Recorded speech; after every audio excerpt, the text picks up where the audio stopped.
Lenana, the Wise One. Lenana was a famous Maasai Laibon or spiritual leader. His exact date of birth is unknown, but it is said that he was born in the 1870s. His life began at the foothills of Mount Kilimanjaro. His father had 100 wives and one of them gave birth to him. His birth name was Ngoshua. His father had many children from his many wives, but Lenana was the only son his mother had. It has been told that his father, Batian, was a descendant of the famous Nkindongi. Nkindongi was a man of prophetic powers who had been stumbled into the Maasai land 100 years before. He was injured and weak from his travels. A herdsman rescued him and took him into the Lesa clan. Nkindongi settled there and his descendants became known as the Laiboni. In accordance with the Maasai traditions, Lenana passed his circumcision rites and was conducted into the 2 Talala age group. Owing to his prophetic powers, he was apparentized as a prophet like all his father's sons. Because his father favored teaching Lenana's older brother Sentau and preferred teaching him, Lenana was at a disadvantage. Sentau carried out the duties of Laibon while dealing with his father's clients. Lenana was wittier than his brother though.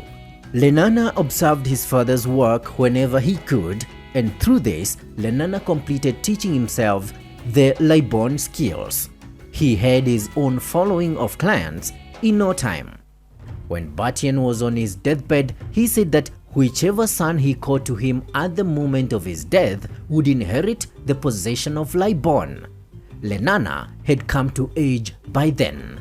He had been initiated into adulthood. He heard the news and took advantage of his father's partial blindness.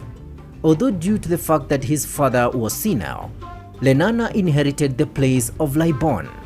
The possession was actually meant for Senteu.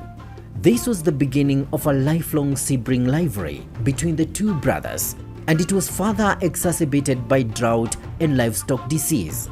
Because of the drought and livestock disease, Lenana's domain brutally languished 4 years into his reign. Not only was he having infightings within the clan with his brother Senteu, but he was also attacked from outside by the Kikuyu, making his situation from bad to worse. The constant wars waged by the Maasai in an effort to restock the livestock lost by drought and disease escalated to a point where it spilled over into the British Protectorate. It forced the Imperial British East Africa Company to intervene. At this time, Lenana decided to collaborate with the British in tracking down his brother Senteu, who caused the British much strife. Senteu did not only cause the British trouble, but he also raided and stole cattle from other Maasai clans. In exchange for collaboration with the British, Lenana was made paramount chief. The relationship between Francis Hall of the East African Company and Lenana grew. They sought to confront common enemies and strengthen trade ties. Lenana was given the task of monitoring his brother. In 1898, when Senteu led his warriors from the German-controlled Tanganyika into the British-controlled Maasai territory, Lenana was there to stop him. This was not only to preserve the peace but to prevent a diplomatic fallout. In the time that followed, the British cunningly took over the Maasai lands through agreements that were nothing but sham. The Maasai didn't even realize they conceded the lands until it was too late. Lenana's powers as paramount chief was severely diminished, and he had outlived his usefulness to the British. While history may have placed a shroud on most legends of Africa, Lenana's legacy lives on through one of the peaks of Mount Kenya.